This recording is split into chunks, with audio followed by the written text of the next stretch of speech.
5 things millionaires never waste their money on. Let's have a look.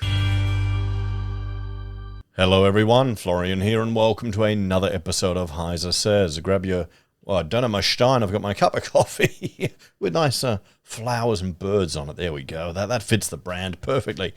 And let's check out this article that was sent to me by a viewer who thought it might be interesting to discuss on the channel. 5 things, one of those, I think CNBC, 5 things millionaires never waste their money on. And I honestly think a lot of this is bullshit. I think the term I mean, maybe multi-millionaires, maybe? Because there are a lot of millionaires in Australia, at least on paper. $1 million isn't what it used to be, maybe $1 million US. So let's have a look. I spent 5 years interviewing 233 millionaires. And here are 5 things they never waste money on. Okay. Oh, at Rich Habits. Oh, boy. Yep. So, they came from different backgrounds and experiences, but all had at least 160 in annual gross income and 3.2 million in net assets. I mean, we're not... Okay, See, I'm looking at this from the Australian perspective. Let's change this.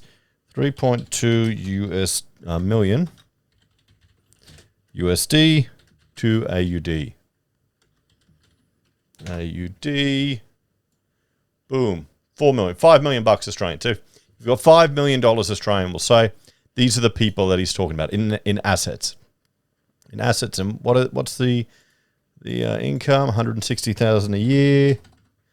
That's $250,000 a year. So you're right up there. Okay? And these are the things that they never spend money on, which I'm going to reckon they're going to be bullshit. Processed and packaged food. Okay? They prioritize their health. They stop buying low-quality processed food. Instead, opt for organic or wholesome foods that did not have preservatives. Yeah, I mean, you don't need to be a millionaire to do that. I mean, convenience foods are exactly that. They're convenience foods, fast and efficient. Maybe you've got time on your hands, and that's what we're seeing here. They often sort out products that could be sourced to their place of origin. Frequented farmers markets and grocery stores that were known for high-quality produce and meat. Oh, I wonder if that's more to do with the wank factor than anything else. Okay, or if that's the wife of the husband doing that. Just you know. Cheaply made products. They refuse to drop money on the latest fashion trends or inexpensive and poorly constructed furniture. Yeah, I mean, that's true. Instead, many prefer to invest in timeless quality pieces for their wardrobe and home that were built to last. I mean, yeah, that's true if you spend money on a good piece of furniture, but the problem is, if you have children, then it can all get destroyed. It's just, this is how we're living, and it's just, we've got too many kids to enjoy nice things. When you see the catalogue or the architectural book with these pristine houses, and you're going, yeah, no one's smeared poo on that, no one's drawn on that, no one's spilt milk on that. Yeah. We've got to actually, when we move back, buy some new stuff.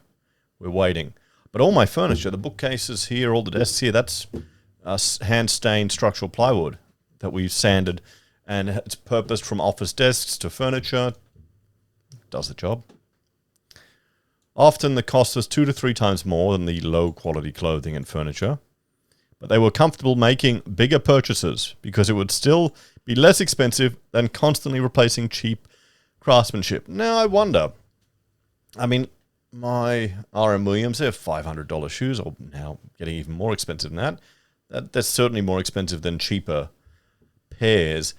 But I know, I mean, Rachel gets these really cheap, like $10 throwaway shoes, and she'll wear them to death, throw them out, just for, you know, pottering around. I guess it's give and take, but I can see buying quality. I can see that. Okay. Major home or car repairs. Okay, so what? They don't spend money on that? They never waste money on. In the same vein, many of the millionaires told me that given the option, they prefer to spend money on completely replacing things like old roofs, washing machines, dishwashers, refrigerators, furnaces, and even vehicles rather than putting their hard-earned funds towards expensive repairs. Yeah, I mean, a roof you can repair. You wouldn't replace a whole building, would you? Maybe you would. But not if you've only got $5 million. That's a bit of a, bit bullshit. You'd replace the whole roof, maybe. Washing machines, dishwashers, refrigerators. Yeah, all of these are disposable items nowadays. It's not even worth repairing them most of the time. It's so cheap to get something delivered and dropped off. Vehicles, I mean, yeah, I can see that if you've written it off, but if it's a minor thing, you're not going to replace your entire vehicle. What you're doing there is you're looking for an excuse to justify an outlandish purchase. Well, this is often more costly. They rationalize, there you go, that something new would last far longer than something repaired, which gave them priceless peace of mind. Is this guy writing a book? It sounds a whole bunch of wishy-washy bullshit, doesn't it? Outdoor tools and equipment. Yeah, I call bullshit on this. I call complete and utter bullshit on this. I was talking to a mate the other day. He'd be on very good money, highly skilled professional, and, he goes out and has the same problem I do with buying power tools. You may not use them, but you got to collect them all. And there's the one instance you want to use them. And, once you're in a brand, once you've picked the color, you got to stick with it and get the whole lot. You got to get the whole catalog. So, yeah, maybe this is an American thing. Because I could be, they've got all the illegal immigrants that they used to do all their yard work and leaf blowers and stuff. Isn't that an American stereotype? They're too lazy to clean their own bloody yards. While some still enjoy doing outdoor work like mowing their lawn, weeding, landscaping, and trimming, the vast majority, once they got wealthy, hired landscapers to take care of all outdoor upkeep. I mean, you don't even have to be wealthy. I can see that, people hiring someone to mow their lawn. Does that make you wealthy, getting a landscaper, getting Jim's mowing by? This meant they no longer spent money repairing or replacing old equipment. Many gave their tools away to their family and friends. Why would you give your tools away? You need to have a garage to sit your tools in, to look at them. You may use them one day. What they were buying was time, since they no longer needed to carve out an hour or two a week or month to maintain their property. It gave them more time to relax. Okay, I mean, cool. But for some people, honestly, doing the outdoor work would be a recreation activity. Lottery tickets. I don't know. There'd be lots of millionaires who'd be buying crypto, and that's pretty much a lottery, isn't it? Many of the millionaires eschew gambling as they were building their wealth, and that common sense extended into their new financial lives. Okay, yeah, I mean, gambling is exactly that. It's for entertainment. But there's plenty of rich people that have gambling problems. They shared that after they got rich, they refused to spend money on lottery tickets and would encourage their employees, family, and friends to do the same. Since the likelihood of winning any lottery is slim, they saw it as a waste of money. Instead, it was better to put those funds towards memorable experiences. Yeah, okay. Tom is an accountant, financial planner, and author of Rich Kids, How to Raise Our Children to Be Happy and Successful in Life.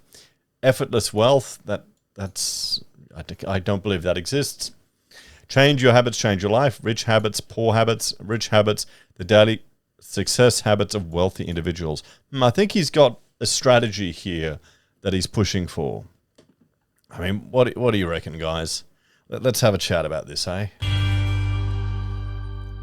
I mean, this was obviously a fluff piece designed to spruik some interest in his book. And honestly, it might be worth looking at what his advice is for raising kids. Although, I do think the, Barefoot Investor book for kids is pretty bloody good, to be honest. Mina's been using it. She started a business. She earned some money. Now she's going gung-ho, trying to save enough to invest. It was a very good book. I think some of these ideas are a bit stupid, honestly. I guess it's to make it relatable. Processed or packaged foods, yeah, I mean, you don't need to be rich to avoid that. Cheaply made products. Stuff is so cheap, though, sometimes. It's worth buying something at Bunnings, the cheap one. If it breaks, taking it back, getting a replacement, taking it back, getting a replacement. I had a water pump that broke 3 times, wore out. They replaced it within the period. There you go. I mean, so you got to weigh these things up. You know, replacing a car just because it needs repairs, okay, it depends. But, you know, you don't want to borrow money for it. You want to be at a point there where you can buy it outright. Outdoor tools and equipment, I don't believe that in the slightest. You may not be using them as much, but bloody oath, there'll still be blokes collecting them. That's the point of having a lot of money. I don't understand. You want to get your tools. Lottery tickets, I mean, maybe it's an American thing. People are buying lottery tickets thinking it's the path to wealth. It's not. It's entertainment and a fantasy piece of paper that you can look at and imagine. You'd almost be better off not winning. All the stories of people who win, it doesn't come out well, does it? Anyway, thank you to the viewer who sent this to me. It was a bit of fun. Let me know your thoughts and opinions on this one, and I'll see you all next time. Bye for now.